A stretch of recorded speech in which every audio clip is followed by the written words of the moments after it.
I'm trying the Lightwish soft pastels for the first time today. I'm going to mix them up with some gesso and add them into this mixed media watercolor piece. Let's get started. Okay, let's start off with some pencil marks, as we normally do, just to get our mood in the right spot, loosen up. This is going to be a fun play today. Okay, so we're going to put down a layer of watercolor washes before we start on our pastels. I'm using a mix of cerulean blue and ultramarine here. We are working on the Ohuhu hot press paper, cotton top paper. Love this paper. It's become one of my favorites. I'm just going to scrape some of that away.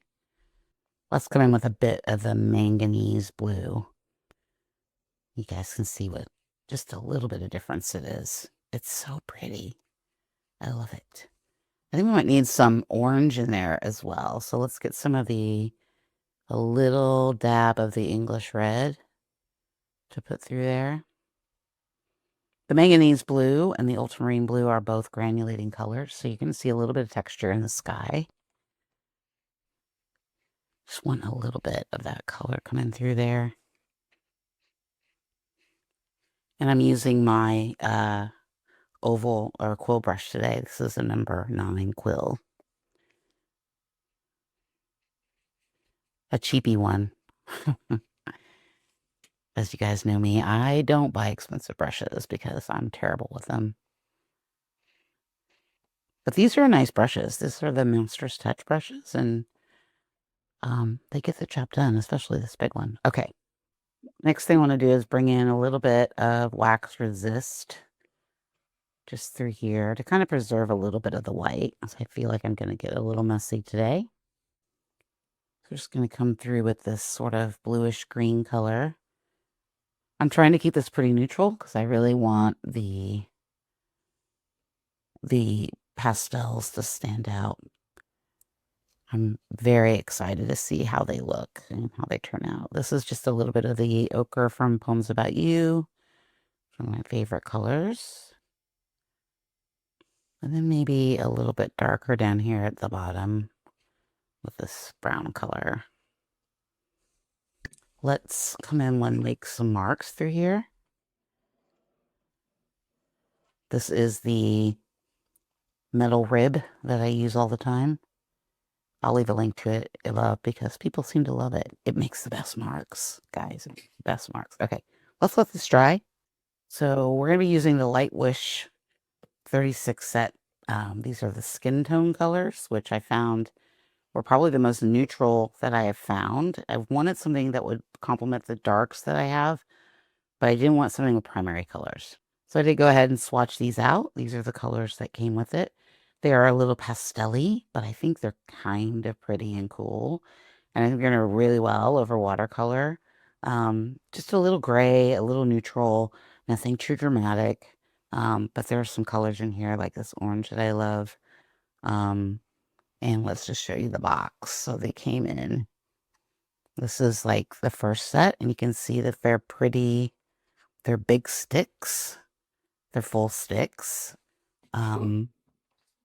And this is the other set of the pastels. So these are the colors. Let's pick out some colors and get started.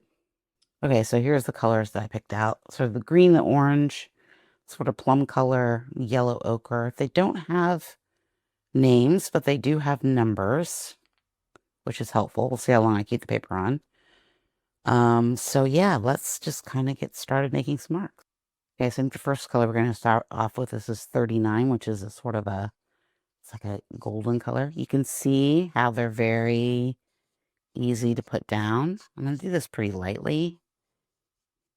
I'm going to just start off with some of that and then bring in a little bit of this green, which is what, 65. I'm not going to keep naming the colors off. And let's just add, I'm just going to get some clear gesso here, and we're just going to come in and spread these out.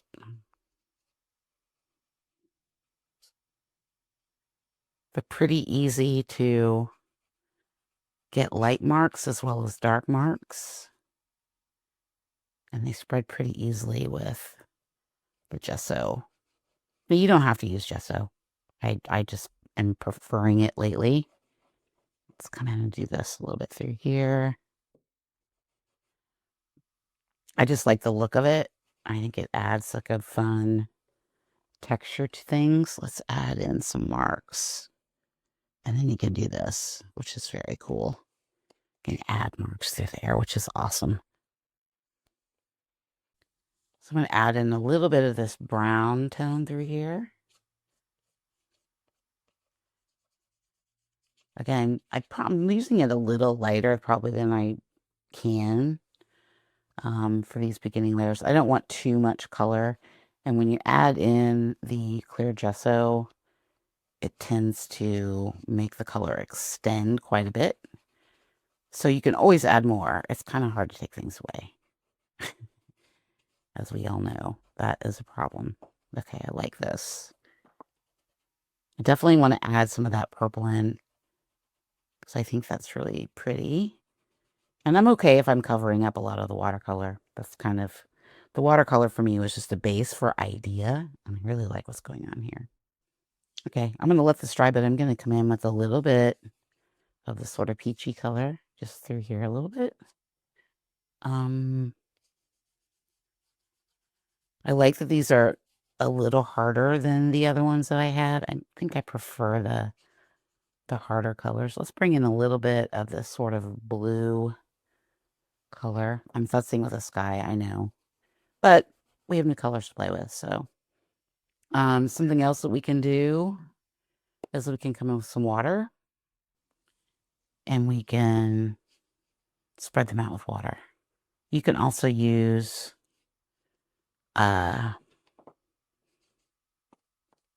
rubbing alcohol here if you want.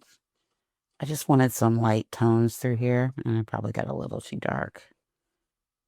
And it's wet now, so that's going to be gunky. Awesome. I got to remember my order of operations.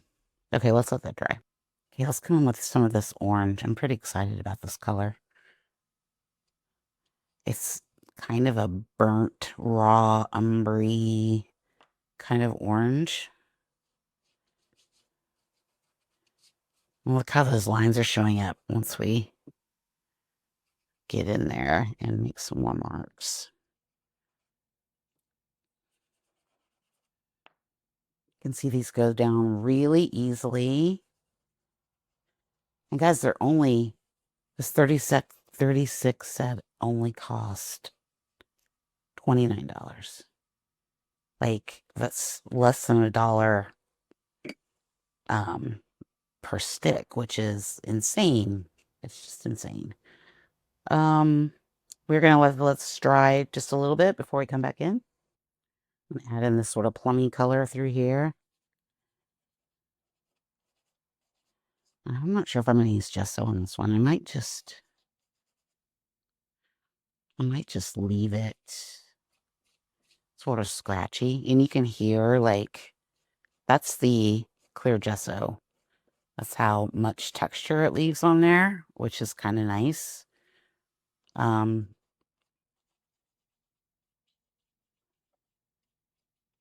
I could come in with more clear gesso, but I think I'm just gonna let it sort of sit on top, because now we have a surface that the pastels can grab onto if we want to smooth it out. I mean, we're gonna have to fix it anyway because of what we did up there. But you can see how it just left this sort of texture, which is neat, because the hot press paper doesn't have a lot of texture on it. Through here, and maybe some brown. I don't know. I love these colors together. They're very autumnal. It'd be interesting to see how somebody would use these to paint a person. I don't paint people that often, so I used to, but I don't anymore. What happens if we come in with a little bit of the ArtGraf and make a dry brush mark just through here? I just covered up all my lines. And we can make it a little bit more wet. I sort of like that sort of textured line there.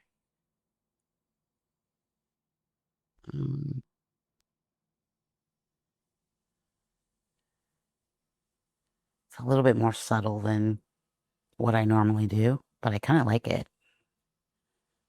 Ooh, that's a fun mark. So put some of the graphite here in the dish. What happens if we grate a bit of the pastel and mix it in with the graphite? What happens then? Do we get like a graphite tint color? I don't think we did. We might need more color than that. This should work, right?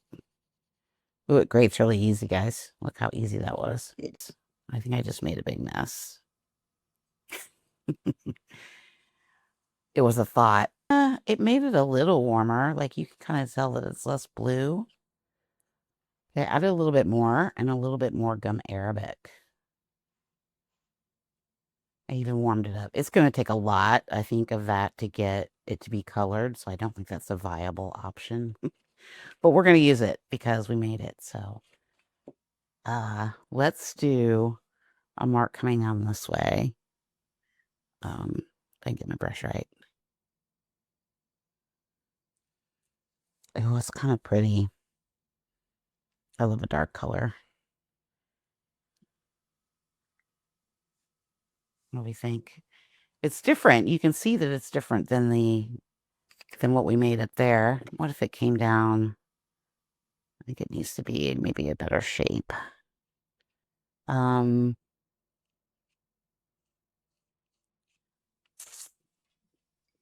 It's not horrible. I don't hate it. Is it what I thought it was going to do? No. But it did tint it quite a bit, which is interesting. Okay, let's let all this dry. This is a light sort of sand color. I thought it might be nice to kind of bring some marks through here.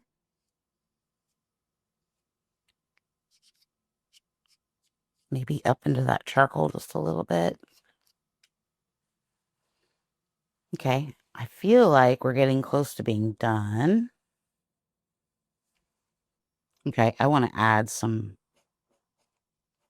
marks here with our big jumbo jet black plant pencil. Just to add some energy. I could have used any varied methods on this. Caran d'Ache, oil pastels, but this was out, so. But I like that. I think that did something for me. I might put a line.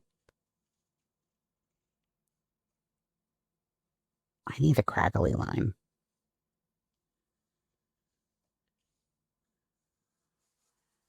Okay, I'm happy with that. Okay, I'm going to do a crazy pink line.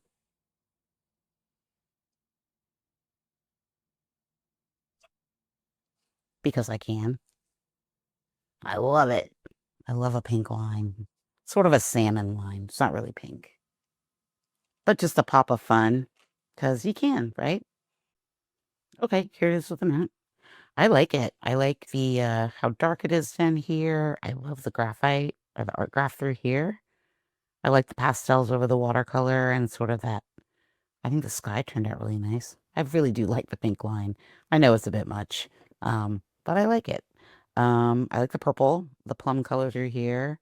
ArtGraf with pastel, not so much. I think that was a fail. I don't think that's going to work. Because you need to use a lot of that pastel.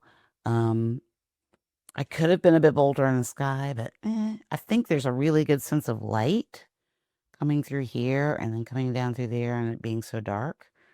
I think it's got some good perspective. I like it. Let me know in your comments what you think about these new pastels. They're kind of fun. I really like them. So now we got to figure out other ways to use them. Maybe we should try the jelly plate next. And we'll do one next week with a jelly plate. And I do have a powdered graphite that we still need to try out. So we'll do that next week as well. Okay? Thanks so much for watching. Don't forget to like and subscribe. And I'll see you in the next one. Bye.